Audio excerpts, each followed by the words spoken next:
Good evening and welcome back to Tropical Thursdays. I'm Chief Meteorologist Noel Ream. And I'm Dr. Athena Masson. As we got a lot to talk about, primarily with Hurricane Dorian, which is continuing to strengthen as we speak over the Atlantic. So we're going to have the latest on Hurricane Dorian, along with the intended path and the intensity of Dorian, not only as of now, but what it is projected to be over the next few days, and the necessary items to be prepared.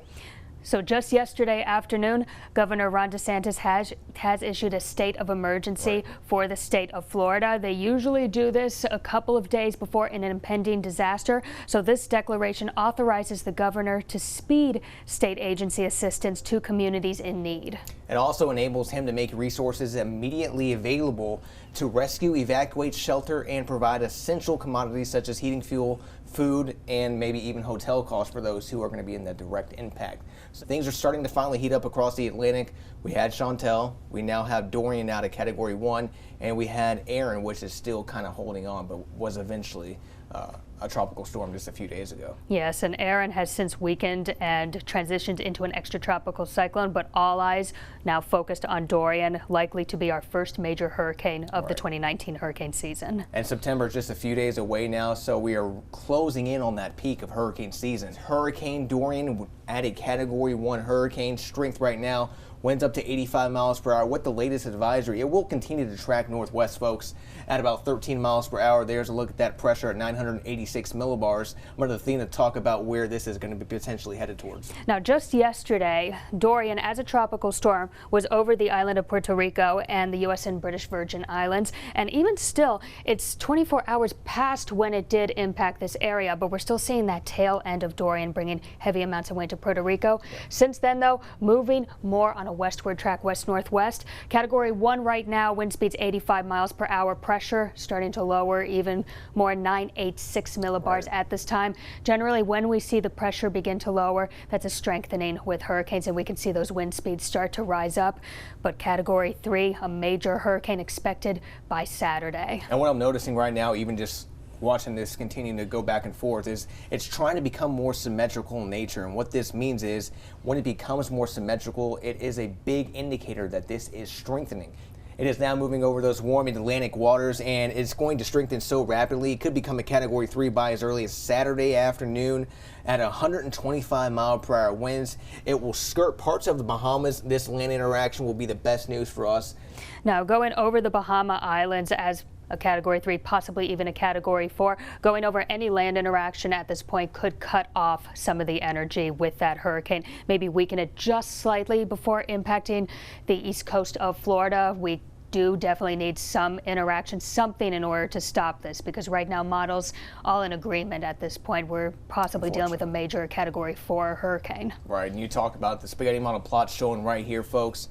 Unfortunately, all those models are keeping it on that westward track, skirting parts of the Bahamas, but then it will eventually move northward and get trapped up in a stalled boundary, which will eventually become a cold front and move northward. This will keep it on that northward track as it moves through parts of Florida, and that will be the best case scenario because it won't track across the entire state. At least that's what we're hoping for. Yes, and for those who have been through Irma, that was just back in 2017, very similar scenario of what's going on. Granted, Irma did come in from Cuba and then go right up the coast and straight into central Florida before exiting out by North Florida. Very similar pattern what we're seeing here, possibly with Dorian. Once it does impact land, it could stall itself right over central Florida and then turn northward. So very similar scenario for those along the northeast coast of Florida. You're going to be dealing with that powerful northeast quadrant, heavy rains, high winds, and usually the strongest storm surge and the highest storm surge in those areas. Exactly. And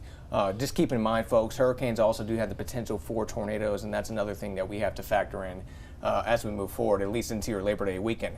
Here's the potential impacted areas for Florida's east coast. As of now, the cone of uncertainty, quite large. So that's another thing to know right here.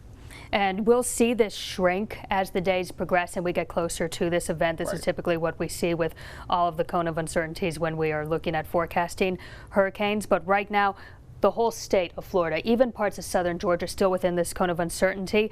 And that's because it slows down. We're forecasting it to slow down considerably over the next few days as it approaches the east coast of Florida. And that's when models were starting to maybe falter and starting to separate, not really coming into an agreement. So just because West Palm Beach right now might be in the cone of uncertainty, that doesn't mean you will get hit. It could be all the way out towards Daytona Beach. And it all depends on that front. It depends on how far that front comes south. It depends on when it moves north, because if it moves north a little quicker, here's the best case scenario. It would likely track along Florida's east coast. And we've seen that before, just a year or so ago.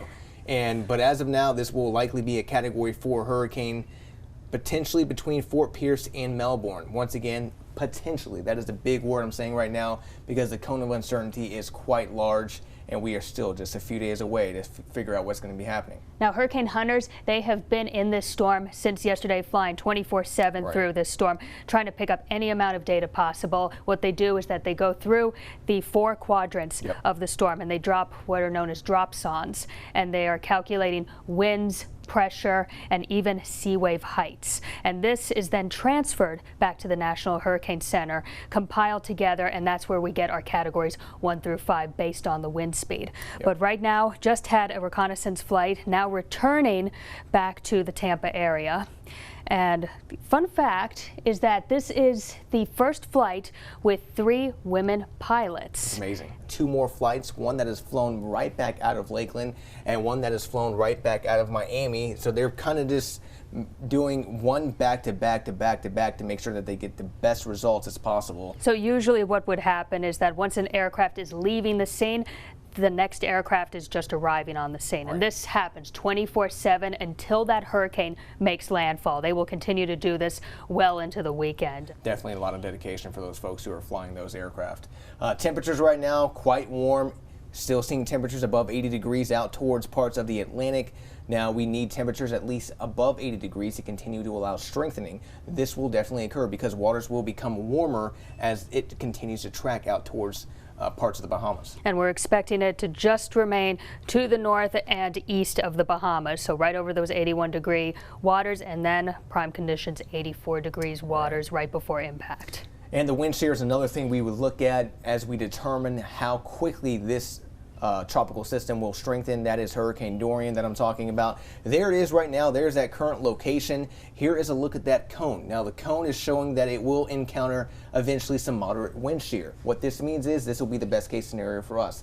If it continues to weaken, this will be the worst case scenario because we're talking about low wind shear and warm temperatures, and that will be favorable conditions to keep continuing to allow this to strengthen very rapidly. So we're hoping for 2 occurrences in order to just weaken this ever so slightly before it impacts Florida. So not only are we dealing with this small area of moderate wind shear, this will likely not destroy Dorian at all. It's only a moderate area. If anything, it will probably just keep it maybe Category 3, possibly Category 2, as that shear continues to increase and shear off some of the clouds. But we're also hoping with that land interaction in the Bahamas, just kind of keep it at Category 3. At least sustained. Yes, sustained. We don't really want it to get to Category 4 at that point. It's very difficult for a hurricane at that magnitude to come down in strength. Yeah, and unfortunately, as it continues to track from this area of moderate shear, it will eventually go right back into an area of low shear, and that is the worst case scenario for all of us because it will allow it to quickly strengthen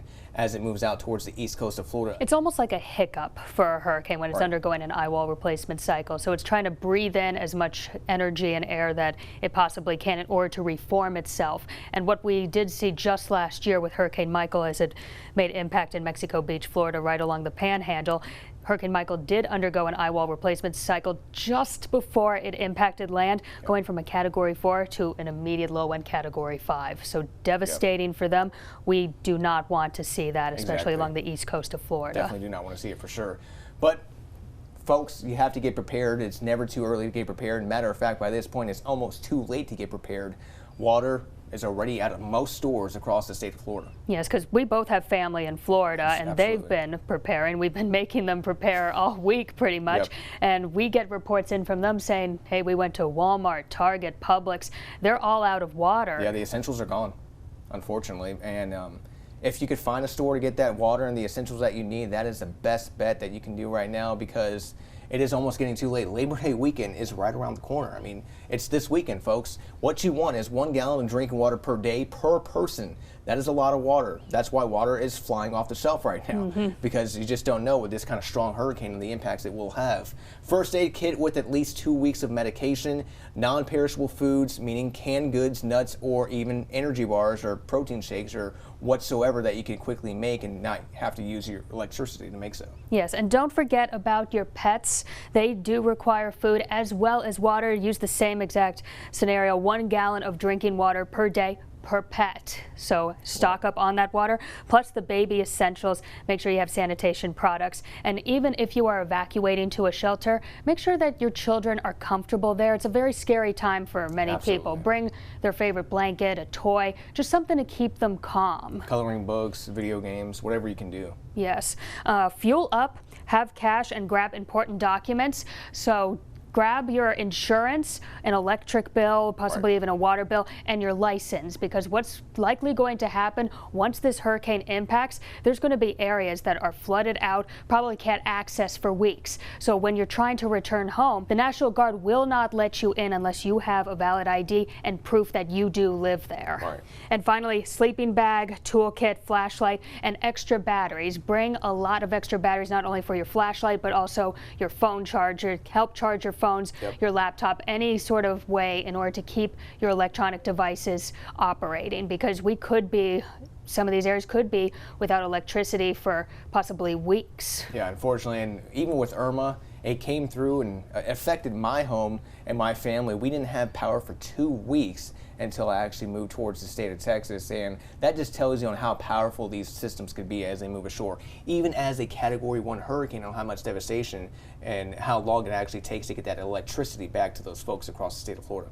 And for my home, Hurricane Matthew was our big one over in St. Augustine near the Jacksonville area. That came about in 2016. It did not make a direct impact. It just skirted the coast as a Category 3 hurricane, but we were without power for a week and a half for some of our areas, and the immense amount of storm surge that caused throughout the city of St. Augustine. It was. Buildings just completely underwater. We have not seen that in the history of St. Augustine. That's been there since the 1500s. Yeah. And as we wrap things up, just wanted to remind you, Dorian will continue to strengthen, not only strengthen, but strengthen rapidly over the next few days and into your Memorial Day weekend. A major hurricane is possible by early Saturday. And Florida's East Coast is now in the cone of uncertainty, including southern parts of Georgia. This will shrink over the next few days as forecasts come more into agreement. We want to thank you for joining us on our special Tropical Thursdays edition for the state of Florida and Hurricane Dorian, and along with its impacts. We'll hope to see you here next week.